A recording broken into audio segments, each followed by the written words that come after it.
Hi, happy 123 day. Right? Yeah, you did pull that out. Yeah, that's how that means. So it's like, December 31st, 23. So it's 123, 123. 123. Pretty cool. And that's wait. Be this again for 100 years, right? Something like that. Something like that. But yeah, well, it won't be 123 again, but it'll be yeah. Well, it will be what. It won't be 123, 123 again.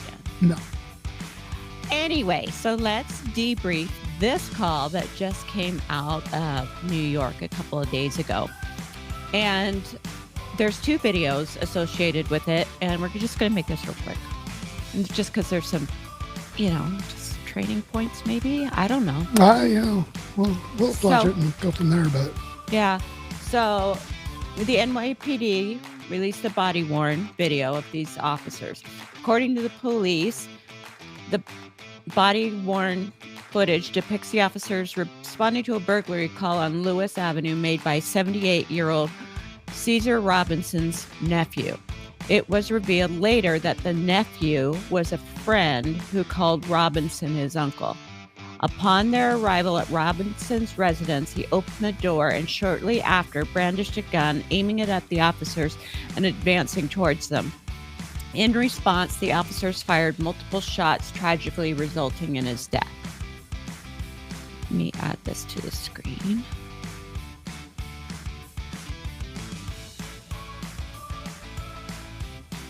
Tragic situation. Officers were put in a life or death situation, and the elderly male lost his life today.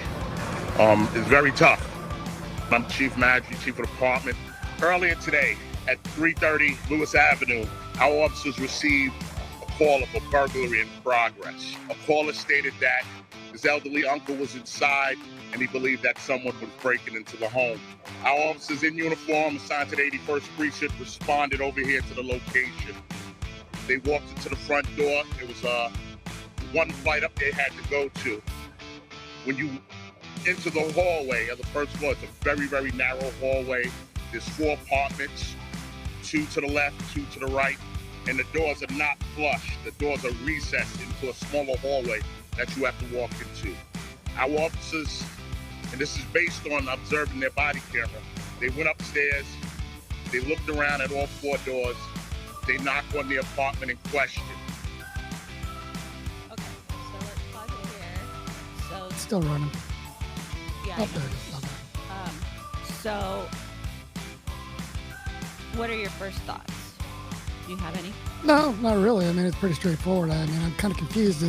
Did somebody off-site call in a burglary report for this elderly gentleman? Yeah, somebody who claimed to be the nephew, as it turns out isn't the nephew, but called in a burglary at this residence. Okay. Right? So what I'm noticing right off the bat is you're going to a possible occupied burglary and you're dilly-dicking around with your phone in your hand. Yeah. And you need, and I suspect he's got the phone in his right hand, so I suspect that he's right-handed. Okay. Yeah. So, and your attention is diverted away from the phone. Additionally, everything that you're recording what you're looking at on your phone. Keep that in mind. I'm just kind of wondering if that was personal business or, like we could do. Oh, totally. But we also had access to our department phones that, you could actually pull the calls up on your phone. So, I don't know if he's like reading the call or just kind of follow along with the call. Mm-hmm. So. It could absolutely be either. Yeah.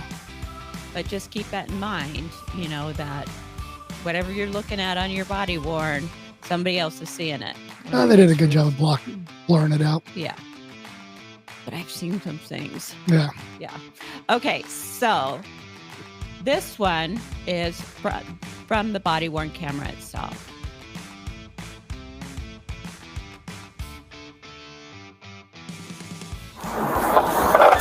What is it? Look at that call. Look at that call. Hello. That's Rick.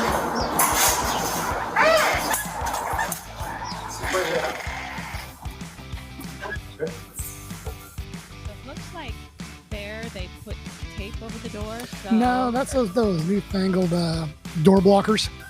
So basically, it's kind of a rubberized piece of metal. They can slip over the top. It keeps the door from locking. That way, backing units, if they need them, can access it because it's a secured entry. Right. So I didn't know that they actually had a thing, but it. Oh yeah, they got like, several different kinds of things that they can use. But yeah. Yeah, but they're clearly, propping the door open. It could also look like he went in and he cleared the corners a little bit. If they said it was an occupied burglar, it looked like he checked under the stairs to make sure there weren't any boogeymen waiting to jump out at him. Yeah, well, we've been in New York. Those spaces are small. Yeah. So, they're definitely thinking things through. They checked under the stairs, make sure there's nobody hiding.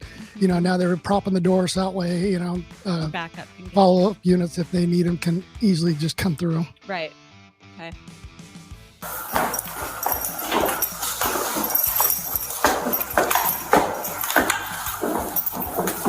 So going up the stairs, they don't look overly concerned.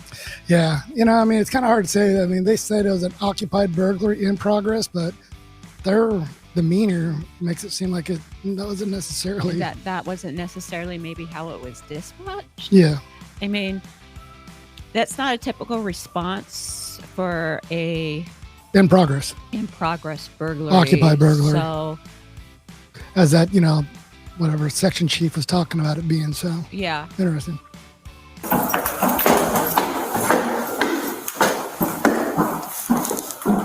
But do you see what I mean by him having his? Yeah. I don't know. I forgot you were talking about from an administrative point of view. So if somebody's reviewing it, then because they're not going to. As a training point. Yeah, because they're not going to release it to the general public. But as a training point, if you're looking at no stuff, whoever's reviewing this body worn is going to see that could, end up being another complaint. Yeah. Turn it off when you go to the bathroom and turn your phone off when you're, if your camera's on, just don't even pull your phone out. Yeah. That's my advice. Yep. I figured out what you're talking about. I was like, well, they'll blur it, but yeah.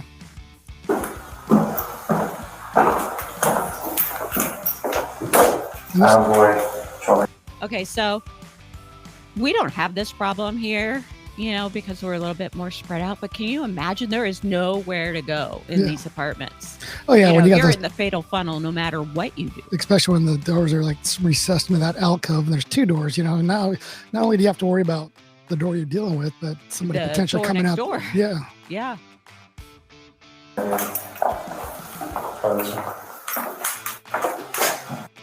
Get your phone out of your hand.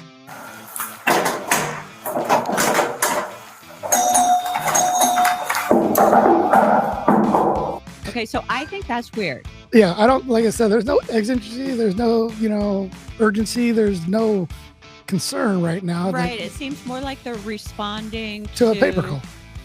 Yeah. Like maybe a past burglary, or I don't know. Yeah. But this isn't a normal response for even a new officer for an in progress, possibly burglary. Mm-hmm. Would you say? I agree. Yeah.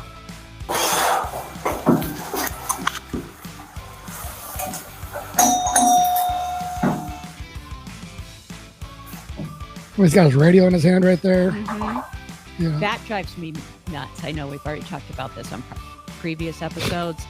Just get a lapel mic. Or either that or just put the damn thing away while you're going to need both hands potentially. Yeah. So there's a peephole there, right? Mm-hmm. So he's looking down. Hey, sir, is this... Yo! Shit! Oh my God! Shots fired! That's how quickly it can go sideways. Nothing routine about police work. Hey, sir, is this... Yo! Oh my God! So, thoughts? Like we were talking about the call the other day about, with the ATF agent.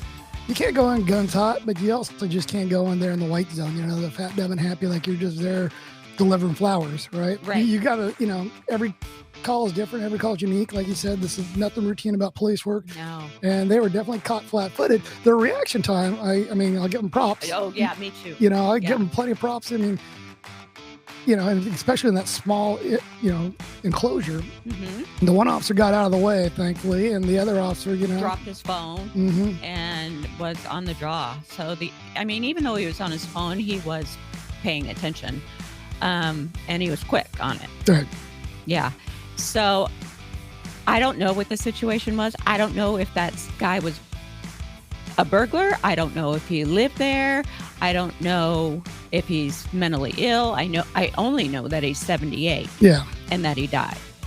But in either case, he pointed the gun at the officers, and the officers responded. Yeah. I mean, unfortunately, he had to respond accordingly, right? Right. There's only so many. There's no chance to give out verbal commands or left lethal or anything else like that. You know, he came around from behind the back of that door with a gun and pointed it at them. Then it's unfortunate that, you know, he lost his life, but you know, there was no other option for those officers. Other options, and it did turn out that it was a revolver and it was loaded. So, you know, it's sad, and it, you know, I hate to see any officer have to go through that, but you know, that's what kind of happens. But the training points that I wanted to make on this were get off your phone. Yeah.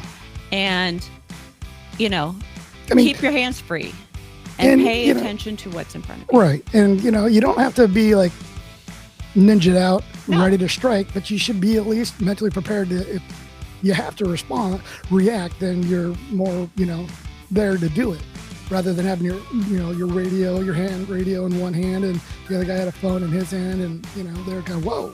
I think the calls that have surprised me the most have been the ones that were just so unsuspected.